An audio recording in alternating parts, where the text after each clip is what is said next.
சில பேர் பாருங்க, வீடு கட்டும்போது சொல்லுவாங்க, நான் அந்த வீடை கட்ட ஆரம்பிச்சேன், என் கையில எந்த ஒரு பணமுமே இல்ல, ஆனா அந்த வீடு என்ன பண்ணுச்சு, அது பேசாம கட்டி எழுப்பப்பட்டுக்கிட்டே இருந்ததுன்னு.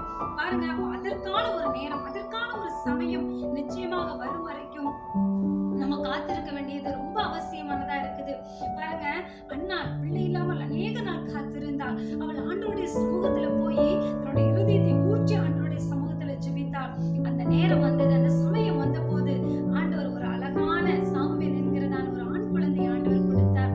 நீங்க அவசரம் எடுத்து, எனக்கு இன்னும் வரலையே, நிறைய நாள் எதிர்பார்த்துட்டே இருக்கிறேன், நான் நினைச்ச காரியம் இன்னும் நடக்கவே இல்லையேன்னு சொல்லிட்டு நீங்க ஏங்கி தவித்துக் கொண்டு இருக்கலாம். ஆனால் உங்களுக்கான ஒரு சமயம், உங்களுக்கான ஒரு நேரம் வரும் வரைக்கும் நீங்கள் காத்திருங்கள். நிச்சயமாக ஆண்டவர் நீங்கள் எதிர்பார்த்திருக்கிறதான முடிவை ஆண்டவர் உங்களுக்கு கொடுக்க அவர் வல்லவராய் இருக்கிறார். சோர்ந்து போகாதீங்க. நான் எவ்வளவுதான் பிரயாசப்பட்டாலும் என்னுடைய காரியம் நடக்கவே மாட்டேன்றது, எனக்கு இன்னும் நல்ல காலமே வரலையா அப்படின்னு சொல்லிட்டு நீங்க தவித்துக் கொண்டிருக்கலாம். ஆண்டவர் உங்களை பார்த்து சொல்லுகிறார், அதற்கான சமயமும் அதற்கான தேவ சித்தமும் நிச்சயமாக ஆண்டவர் வைத்திருக்கிறார். அது சீக்கிரமாக நடக்கலாம் அல்லது தாமதமாக இருக்கலாம். அதற்காக நீங்கள் காத்திருங்கள். நிச்சயமாக